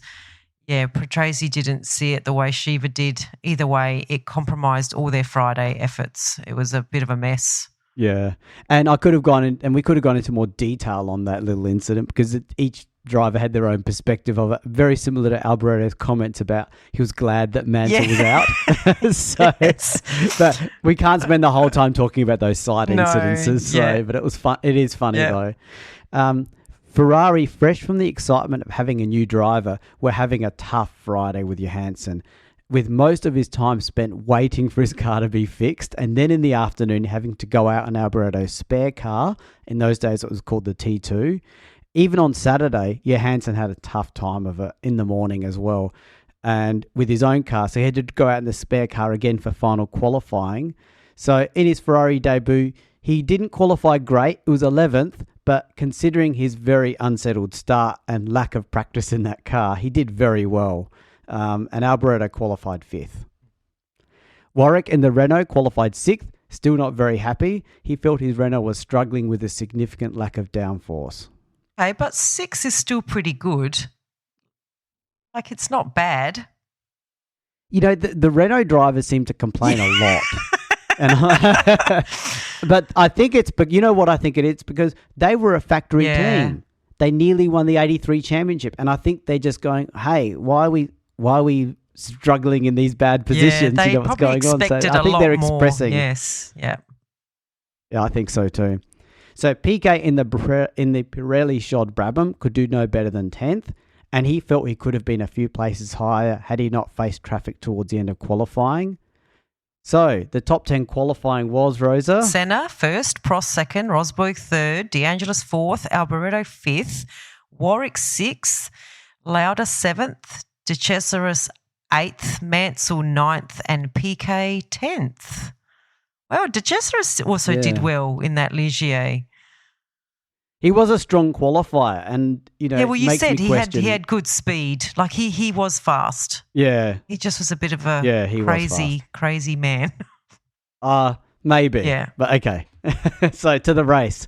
So this is race day itself was either wet or very wet, and many teams who had tested their 1985 cars, like lots of testing was done. There were no testing limits in those days. In fact, teams even had, the big budget teams had testing teams that would relentlessly test. But none of them had done any testing in the rain. So they were really in untested waters. So this race was like, here we are. What's your car like in the wet? So don't know. Yeah. So I know. So due to this weather, the drivers were given some acclimatization time. But this was actually to cost Mansell his place on the grid, as he damaged his nose cone and hence had to start from the pit lane after everyone else had left for the race start. So joining him in the pit lane was Pierluigi Martini in the Minardi and Eddie Cheever in the Alfa Romeo. So far, considering that Mansell's previous team boss said that he didn't have what it took to get beyond the also-rans, in race 1 he retired. Okay, albeit probably not his fault, but maybe. And in the second race, he damages his nose cone. Starting from the pits. Yeah, not a good start. So Peter War's like, looking at Mansell. See, I told you. Oh, poor Mansell. Yeah, so to the race start, Senna took off with minimal wheel spin, which was an achievement in itself. However, in second place was not the expected Prost in the McLaren, but actually a charging De Angelis in the Lotus. Well, he wanted to get close to Senna, I'm guessing. He didn't want to be outdone by his younger upstart of a teammate. Oh, for sure. Yeah, especially with Senna getting pole. So Rosberg from third made a nonsense start by stalling. What? Hang on. Mansell also had a nonsense start then. Is that a pre-nonsense start? Technically, yes. I'll give you that. Oh, I just realised new listeners are thinking, what the hell are we talking about? For those of you that don't know, nonsense starts is a term invented by Mike Lang in relation to was it 1958? Oh, it was somewhere in the 50s. It was. Oh, we're not allowed to talk about it because we haven't released that episode yet. Anyway, it's a term used by an author that we thought was hilarious, and we've now used the nonsense we've start adopted to reflect it. all bad starts. Yeah, we've adopted it as our own. Yeah. So, totally new term for the 80s, a nonsense start. So at the end of lap 1, and a pre-nonsense start, Mansell's pre-nonsense created. He's created a new one. Yeah, it's not, and it seems to be British drivers that seem to. It's a British driver thing only. No, it's for all drivers, but the British drivers invent the nonsense starts and the pre-nonsense starts. At the end of lap 1, we had a Lotus 1-2 with Senna leading De Angelis, followed by Prost in the McLaren, Alboreto in the Ferrari, Warwick in the Renault, the ever-complaining Warwick in the Renault, and Lauda in the McLaren. Senna, meanwhile, was driving with caution. Having said that, he was doing it quite a bit faster than everyone else. So his lead was already 3 seconds after 2 laps, and De Angelis was already 3 seconds ahead of Prost in third. I mean, that's huge. 3 seconds after 2 laps in the wet. Yeah. It's quick, isn't it? So while one Brazilian was charging in the lead, the other double champion Brazilian, i.e. Nelson Piquet, was having a dispiriting afternoon as he was leading a queue. It seemed that all the Pirelli shod teams were having a very unpleasant time on this track and in this weather. Yep. In the lead, Senna was looking in perilous form, with the weather pushing things to the extreme. Even Senna, once or twice, jinked under braking for the first corner, but it never quite looked like it was going to lose. He looked in control the whole time. He did. After 10 laps, Senna had a nearly 12-second lead over his teammate De Angelis, and at this stage, Prost was now repeatedly challenging De Angelis for second place, and Alboreto was quickly catching Prost. So again, let's just think the context here. That Peter War brought in Senna to replace Mansell. Yeah. Right? Peter War's feeling like thinking, I am the best team manager in the world ever. Yeah. I'm the best. I'm the best. So with this demonstration of awesome driving by Senna at the front, it was easy to miss that Mansell, having started from the pits, had actually charged his way back up to ninth, mainly to prove Peter War wrong. But that's pretty good in the wet too. Like, he would have had to overtake Yeah. quite a few drivers to do that. Like, that is huge. That's a good comeback drive. Yeah. Mance It was is another one of those. and treacherous. Like, Mance was another one of those drivers that I really have to get to know. Like, like when I was watching him, I didn't really like he wasn't a favourite of mine. So it'd be interesting to follow his career a little bit more closely. And I always just thought he did well because he was in good cars, which matters. Yeah. But yeah, that's a really interesting comeback drive from him in this race. So Johannsen's Ferrari debut was as challenging as his qualifying dramas. He was actually punted off the road by Patrese early, but fought back up to 10th. And he was lapping as fast as his teammate Alboreto. But then, on lap 12, he was actually caught up in more drama because Winkelhock in the Ram... We didn't talk about Ram. Again, we didn't talk about Ram. Yeah, we don't talk about Ram. We don't talk about all the drivers and all the teams, only when they do something that affects is noticeable, right? Yeah. So he spun right in front of Johannsen, and after persevering with a damaged nose, Johannsen eventually replaced it, and he rejoined the race in 16th place. But and a quick comment for Johannsen, he actually did very well in these conditions to eventually finish in 8th. Well, that's actually pretty good. And if he didn't have those dramas, he arguably would have gotten up a bit further than the grid. For sure, than 8th, yeah. So, and considering Alboreto was right up there, you know, could have achieved something a bit better. Yeah, and let's not forget these conditions are atrocious. Yes. And it was at this time that Rosberg in his Williams crashed while on the pit straight. He literally just aquaplaned. He snapped out of control, smashed the rail and bounced back onto the middle of the track. And the rain was beating down really heavily at this stage, and there were numerous anxious moments as cars literally had to swerve around the beached Williams. Wow, that is very dangerous. I think he needed stitches from this accident, but it could have been a lot worse, like you say, in the wet, being in the middle of the track. And it's really surprising that any other car didn't hit him. Like, that is very lucky. Yeah, that's right. And he had to get out of his own car. Like, I don't know if they craned the car out of the way. It's hard to tell, to be honest, at that time. So did they yellow flag it or red flag it, do you think, Luigi? They must have had yellow flags. Yeah. So at the 30 lap mark, Senna was leading by more than 30 seconds. Jesus, 30 seconds. That is huge. Yeah. That's over a second a lap faster for every lap than any other driver on this grid. And funnily enough, it was his teammate that was in second, just to rub it in, you know. And it's not like his teammate could say, "Oh, someone was holding me up." It was himself holding himself up. Prost was still continually hounding De Angelis for second, so De Angelis was doing pretty well to hold Prost back, and Alboreto was right behind the dueling pair. So then on lap 31, while on the pit straight, Prost and McLaren weaved left, then right, then snapped into a spin and hit the wall. Prost later said it was raining very hard, and just then, with deep puddles, and it is the spray, and in the spray, it's hard to see where the puddles are, and you start to aquaplane, and you're just a passenger. Did you try to do a French accent there, Luigi? It is raining very hard. You know, it's funny. I did say that. That was hardly French either. I apologise to all the French people listening. Very hard.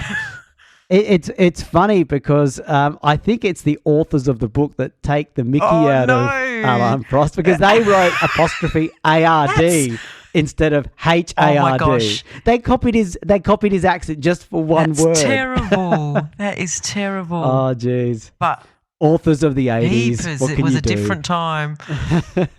It was a different time, so good pickup. So the funny thing is that, the weather got so bad that at this stage, even Senna, I think Senna was aware that Prost had gone off because Senna makes comment of it later.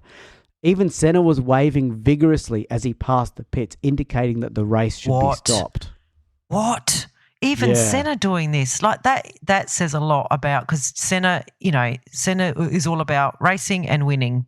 Like I don't think in fact, I think there are some very momentous occasions in the future where he's going to say, no, we should just race. We just race, you know. So for Senna to do that, yeah.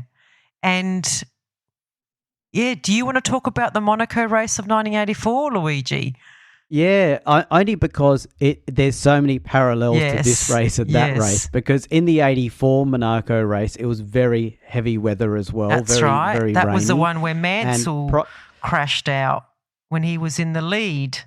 Yeah, so Prost was leading, but Senna was catching him at a dramatic race towards the very end, and Senna did pass him. But the thing was that they called the race off, and when they called it off, Senna was in the lead, so they said the race results go back to the lap prior when Prost was in the lead. So it actually cost Senna his first win, and everyone felt that it was Senna's win, but it was the rules of the time, and Prost was handed the win. I mean, he wasn't handed the win; he was actually leading, but Senna was in control, and so in this situation, in those days, and in that race, Prost was waving to end the race because of the weather.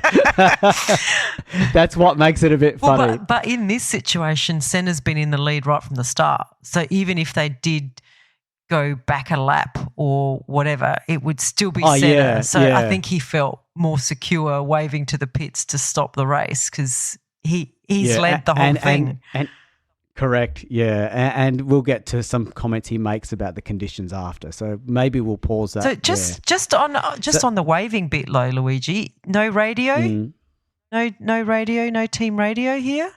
I don't think there was team radio at this stage. No, there was not. Okay, all right.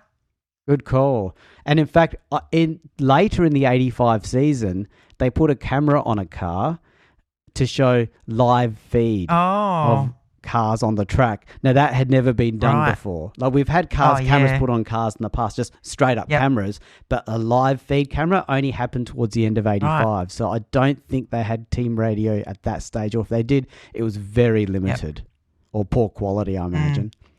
So an hour in the race, Senna was actually now 40 seconds ahead of DeAngelis, but Alboreto had his sights on second place now that Prost has aquaplaned out of the race.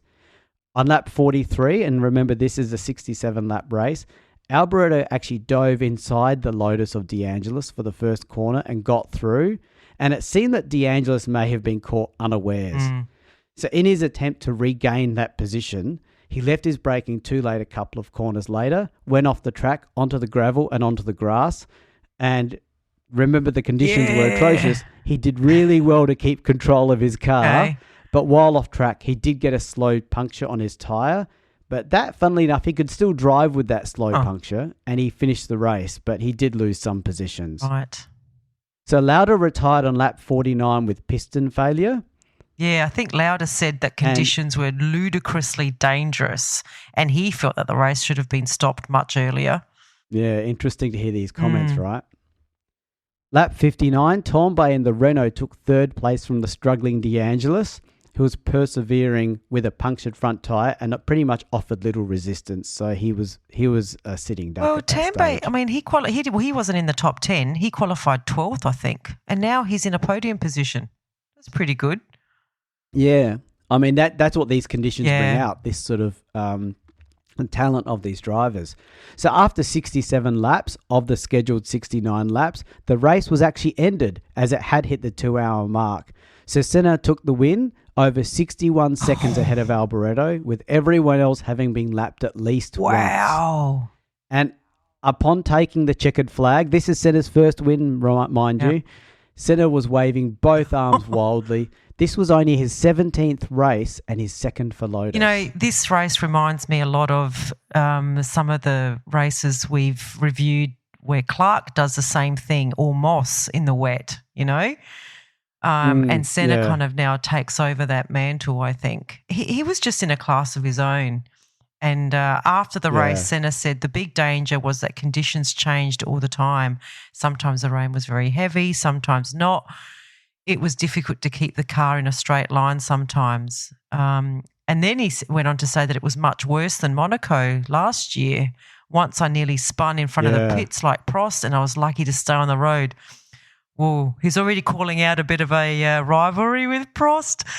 Yeah. Yeah, he is. Yeah. And it's interesting that the author of the book didn't take aim at Senna's accent. He wrote that in proper English. Nice to see. Yeah. But yeah, I don't know. He says he was lucky. Do you think it was luck?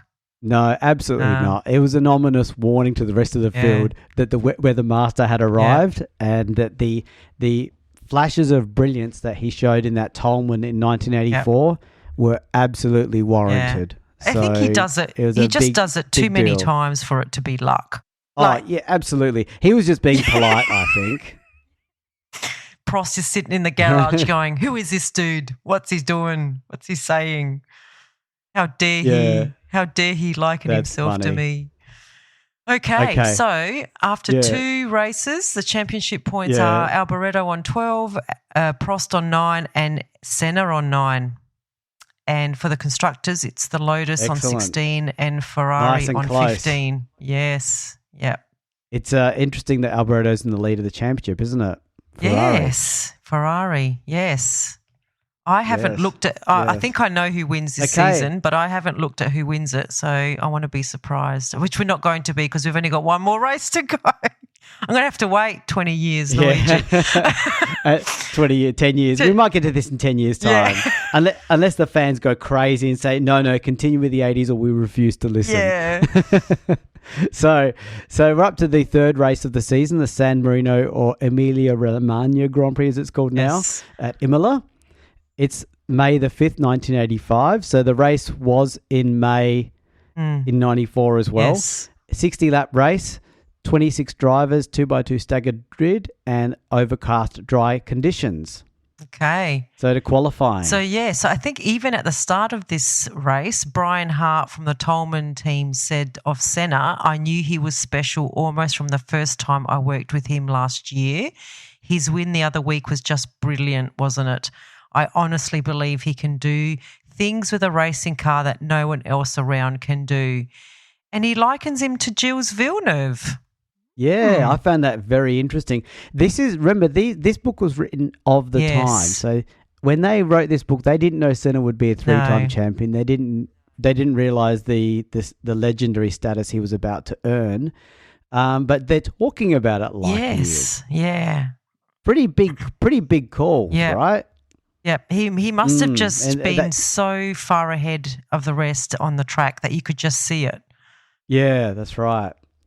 So the big thing about these statements was they were not done in hindsight. Yeah. And I think that shows the impact that Senna had. Absolutely. Which is pretty amazing. So the qualifying itself, Senna was again superb. He not only set provisional pole on Friday, but he set an even faster time on Saturday to just lock it away. DeAngelis actually claimed 3rd, albeit this time half a second behind Senna's time. So DeAngelis is pushing, right? It was Rosberg and the Williams who, in typically dramatic fashion, actually split the Lotus teammates on the grid and was only marginally slower than Senna. That's pretty good. This was considered quite remarkable as Rosberg's hand was still taped up and recovering from his injuries from the last race. Right. What did Mansell do? Did Mansell actually stick it to War? Yeah. He's qualified 7th. Oh. His revenge on War's coming, don't worry. But at this stage, he's being really outdone by Rosberg, isn't he? So he qualifies 7th, and he apparently was balked by other drivers quite a lot, and he says he could have finished a lot higher up on the grid. Okay, well, my other pet love, Ferrari, how are they doing? Mixed fortunes. Remember, Johannsen had a bit of a dramatic debut race, and Alboreto, did well last race too, actually. So on Friday morning practice session, it was Johannsen who set the fastest time.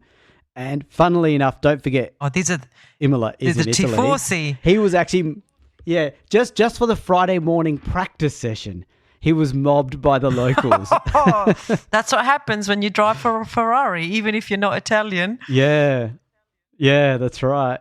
However, when it came to the afternoon session, Johannsen had all sorts of issues. So it was up to Alboreto to carry the hope of the majority of Italian fans at this track, no doubt. And in the end, Alboreto qualified 4th for the race. And Johannsen really had a tough time and qualified a disappointing 15th. Oh, he was probably just overcome with all the pressure. His time will Yeah. come. His time will come. Yeah. Don't worry. If you're a Johannsen fan, this is your time to listen. Okay, so in the McLaren team, they had their regular issue being unable to run with their very high turbo boost in qualifying. So Prost, who dominated the 84 Imola race, could do no better than 6th, with Lauda, his teammate. Prost is happy with 6th. He reckons he can win from there. Yeah, he's happy. Get Yeah, me so in that's 6th. fine. He's Yeah, not I'm good. complaining. Yeah. Yeah.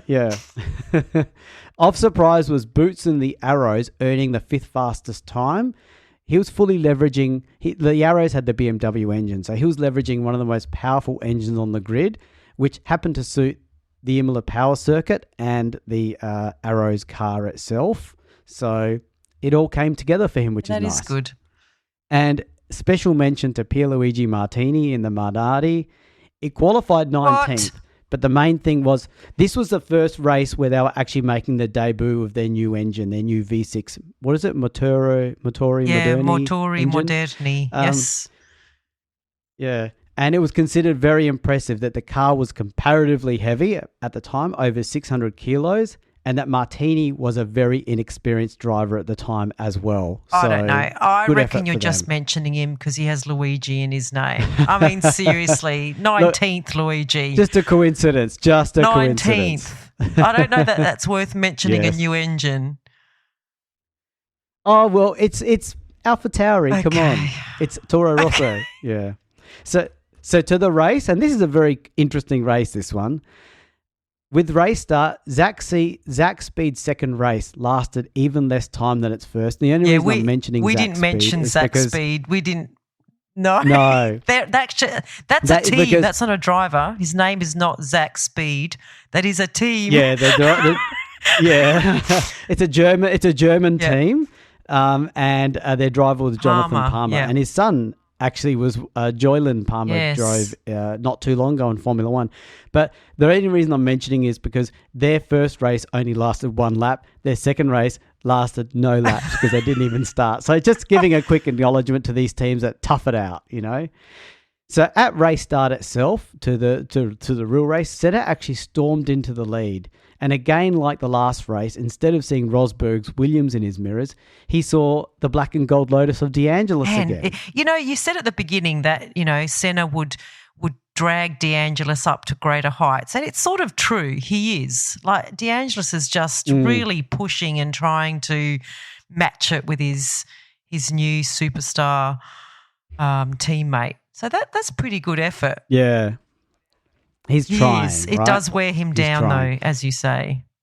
Yeah. Or the authors of the book said it, and I agreed. That's why I said it. Okay. So Rosberg was not only beaten off the line by third place to DeAngelis, but Alboretti's Ferrari slotted into third place. Oh, So the first 2 laps looked like a Lotus demonstration. yeah. Sorry, Rosie, you were going to say something? Do we sort of classify this as a nonsense start from Rosberg? Or was his I don't know. It's not that bad. Okay. I guess it's a Yeah. Ferrari and the other Lotus, so yeah. Yeah. So it was clear that DeAngelis was doing all he could to keep up with Senna, but it was perhaps needing too much effort on his part to do so, and it was visually obvious to the race reviewers at the time that this guy was obviously being pushed out of his comfort zone to try to keep up with Senna, which is understandable, right? By lap 2, Alboretti was already 3 seconds behind the Lotus pair, but slowly Alboretti started to catch DeAngelis. Prost had also moved up to 4th. That's See? ominous. And very quickly, the top 4 of Senna, DeAngelis, Alboretti, and Prost broke away from the rest of the field, which was led by Rosberg in the Williams. It's always the way, isn't there? There's always a group of drivers that are a little bit above the rest of the field. Yeah. So a driver who was really standing out, though, was Johannsen in his second Ferrari race. So we know he qualified that disappointing 15th. But he forced his way past a very strongly defending treacherous in the Ligier. That's a very nice way of saying he was a crazy nutter, but yes, keep going.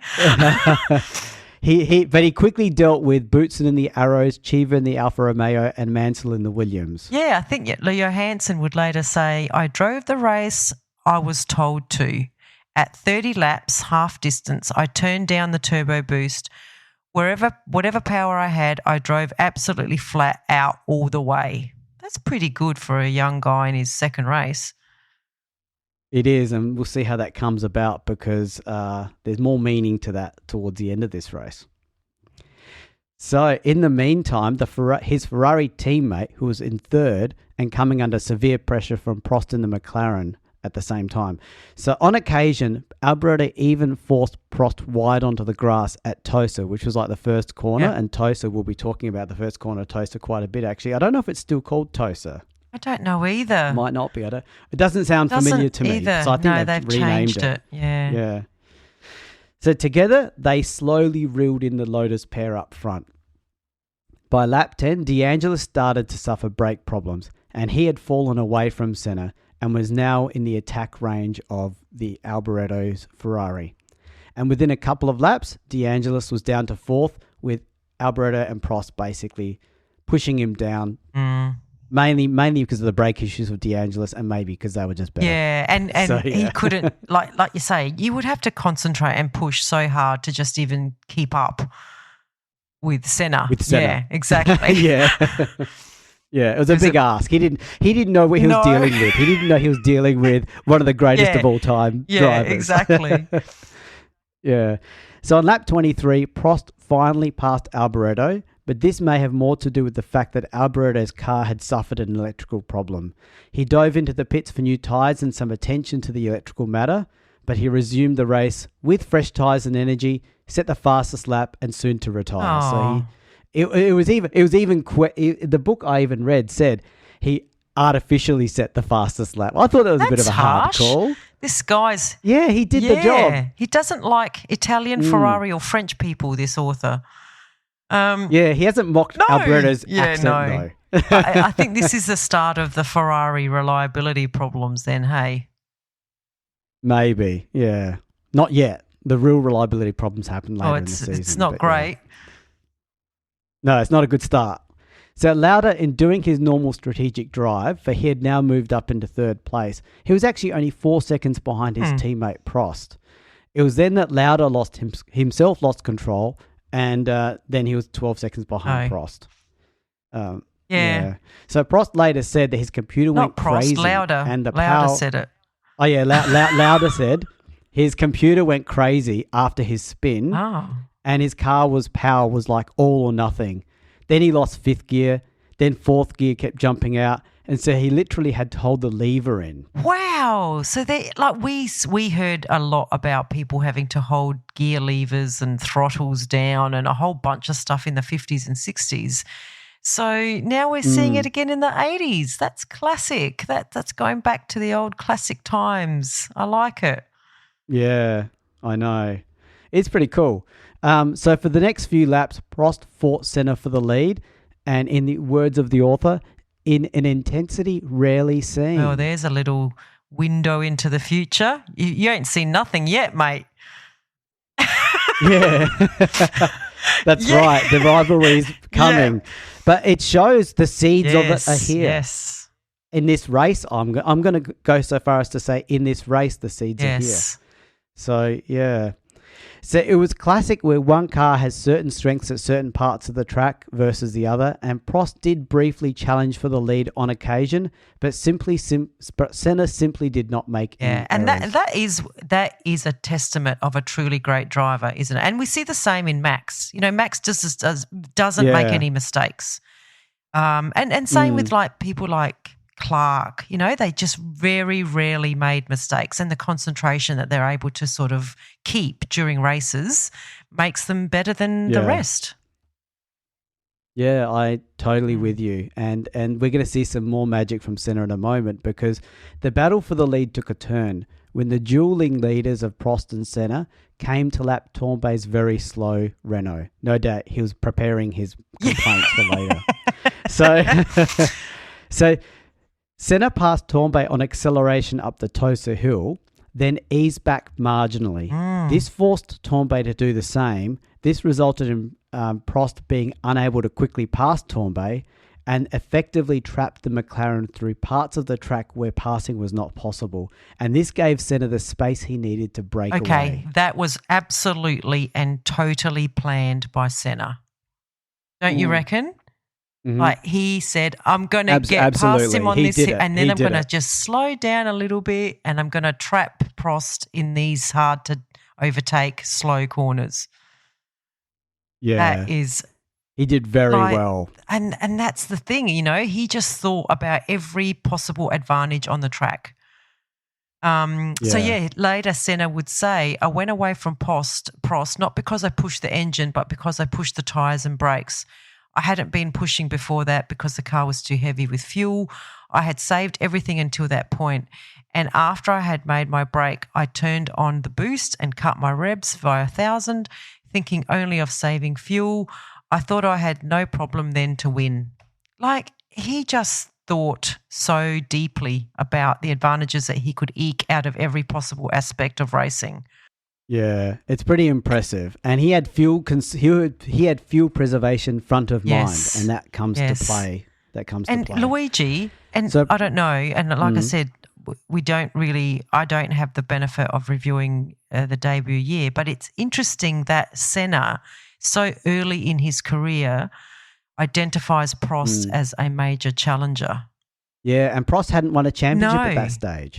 But Senna saw Prost as the best. That's right, isn't it? And he, even in the last race, he called out Prost, Prost aquaplane, but I was able to keep it on the track. Like that's almost just like a little faint, I'm here, mate, you're the best and I did better than you at that rate. You know? And he's not even targeting Piquet, who's a two-time champion and a Brazilian. Right. He's not targeting Lauda. He's not targeting the last two champions. He's targeting Prost. Yeah. So he knew what the future was. Yeah.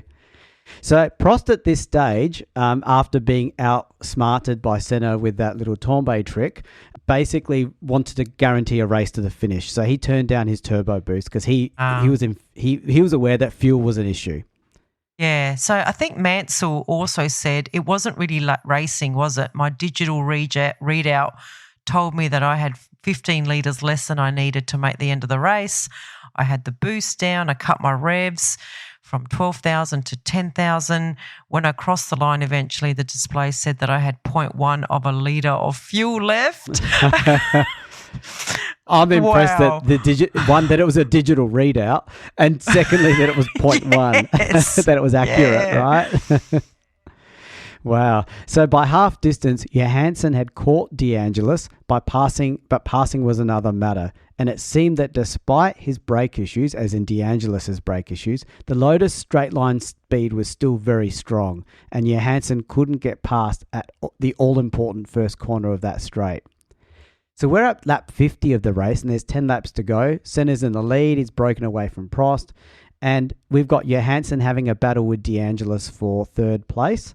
So on lap 50, Johannsen finally had his chance. De Angelis and Johannsen were closing in to catch the squabbling pair of Piquet in the Brabham and Boutsen in the Arrows. So all four cars reached Tosa together. That's the first corner at the end of the straight. The Brabham, Arrows, Lotus and Ferrari. Johannsen saw no way by on the inside, so he went side by side with De Angelis, albeit on the outside of the corner. Okay. Out of the corner, they were side by side, so Johannsen was giving it a real go.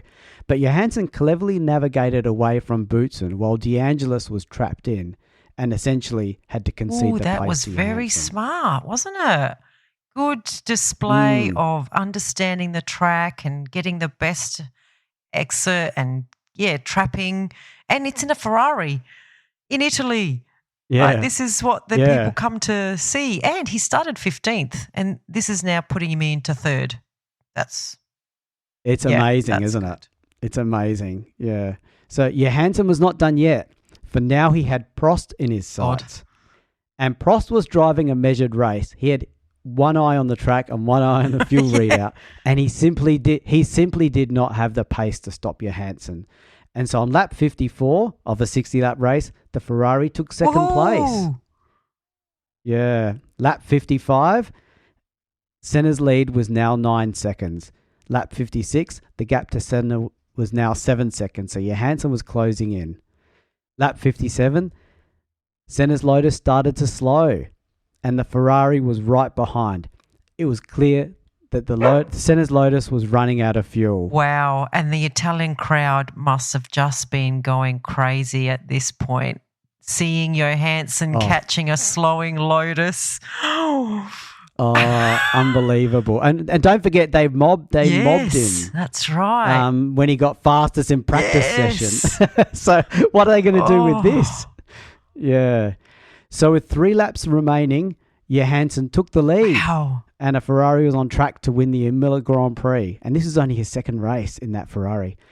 This joy, however, was only to last about 60 seconds as Johannsen himself started to run out of fuel and the crowd was stunned. I am stunned as well.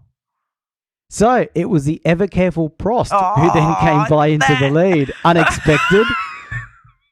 The awesome Prost. But no, this race has a surprise ending. So on the last lap, Prost was very slow though, so he was really watching the fuel. The fuel, and the crowd was booing heavily, as you can imagine. It would have been really loud as Prost took the checkered flag, and then Prost himself ran out of fuel right after the start-finish line. Well, I thought you said this has a good ending, Luigi. That's not a good ending. Either. It does. Hear it out. DeAngelis came home a very distant second, nearly 40 seconds back, and Boutsen third in the Arrows. In fact, Boutsen himself was running out of fuel, and he crept up to the line with a dead engine, with the Arrows front wheels just breaking the timing beam on the finishing line. Talk about making it just in time. This reminds me of those Lotus cars that Chapman built just to get over the finish line. Like no extra weight, no nothing. They should fall apart right after. And they're doing the same with fuel now. Wow. And funnily enough, Boutsen jumped out of his car to push his car over the line. Yeah. And he knew he had to do this because he wanted to move his car out of a dangerous place. So where were the marshals? That's what I want to know. Yeah. Hey? So Tombe in his difficult-to-drive Renault was a very surprised fourth. He said, after 10 laps, this is 10 laps into the race, this is quote afterwards, I knew my only hope of doing anything in this race was that my car would be running at the end and that everyone else would have to run out of Wow, did fuel. he have like a crystal ball or something? That's pretty much what happened. Yeah. Good call. Yeah, Good call. There's even more. An hour after the race, it was announced that Prost was disqualified. He was 2 kilos under the required weight limit. Wow. Did he lose too much weight during the race? What happened? I know. Well, Ron Dennis would complain viciously after this, saying that all the weighing, this is 85, remember, all the weighing devices vary a bit. And he said throughout practice, can we access the FIA scale so they could weigh their car? But the FIA wouldn't allow it. And Dennis thinks that this variance would have avoided this outcome. So he says if they had known their car may have been 2 kilos under the whole time and they didn't know. But their scales were good. But they weren't the same as the FIA's. So you can see his anger. You can see where he's coming from. Am I to assume now that all the teams use the same weight measuring? I don't know. They'd have to. I mean, we're in 2024 where technology is obviously a zillion times better than it was in the 80s. Yeah, no, that's tough. Especially, what did you say? So the win goes to DeAngelis. And an hour after the race as well.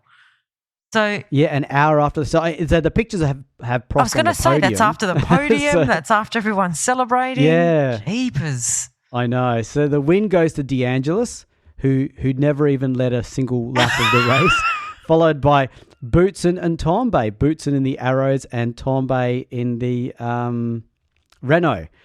An ultra surprised result, considering what he said at the 10-lap mark in his mind. So what you're telling me is that Senna should have won this race, then Johannsen should have won it. It was won by Prost, but then it was actually won by DeAngelis after the race, who never actually led a lap. Exactly. Isn't that a crazy outcome? Yes. Yeah. So how's the championship looking, Rosa? Well, we have De Angelis in the lead on 16, Alboreto second on 12, and Tom Bay in third on 10 points, and Ayrton Senna and Alain Prost equal on 9 points. Wow. So if you've got shares in Elio De Angelis, this is the time. This is the time to sell those shares. Right. Just a heads up. And then on the constructors' side, it's Lotus on 25, ahead of Ferrari on 16, and McLaren on 12. Wow. And I just realised the first two drivers leading the championship are Italian. Yeah. How's that? Yeah. Yeah. All right. Okay. Well, that's the end of our first three races of 1985, and we've covered off. Senna should have won. He won the second race. Should have won the third race. So he did very well on this Lotus and champion of the making. Yeah. And the groundwork is all there. We've seen some of his skill, and there's the rivalry starting, and just his ability to think and concentrate. It's all there right from the beginning. So I think that was a good celebration of what becomes a Senna, legacy of Formula One. Yeah. So if you really like this special episode, let us know. And if you have any other special requests, throw them our way. We can't promise we'll do them, but this episode was especially done for Senna and his greatness. So you can contact us let us know what you think. Our email address and all the socials. Just search for F1 Time Portal. Okay. Thanks, everyone. Bye. We have a Patreon. Yay, we're a professional podcast now. So it means a lot to us if you are able to support the F1 Time Portal podcast. For a small monthly fee, you not only get ad-free podcast content, you will also receive special episodes that are exclusively uploaded for our Patreon financial supporters. We promise at least 2 additional exclusive episodes each month aligned to the decade we are up to in the show. And you will also be able to make suggestions about any special episodes you may want us to research and present. We can't promise that we can do all of them, but we will consider them. So, if that sounds like an entertainment bargain to you, go and sign up at patreon.com/F1 Time Portal today. If you're enjoying our podcast, please tell your friends and non-F1 friends alike. Yeah, and don't forget to rate us 5 stars or whatever highest is available on the podcast platform that you use. We have a range of social media handles for you to connect with fellow listeners, so look up F1 Time Portal on all the usual platforms. Or visit us at www.f1timeportal.com or email us at f1timeportal@gmail.com. We would like to give credit to our primary reference materials, a series of books called Grand Prix by Mike Lang. We also use many other written and digital references, which are in our show notes. Thank you for your support. Thank you.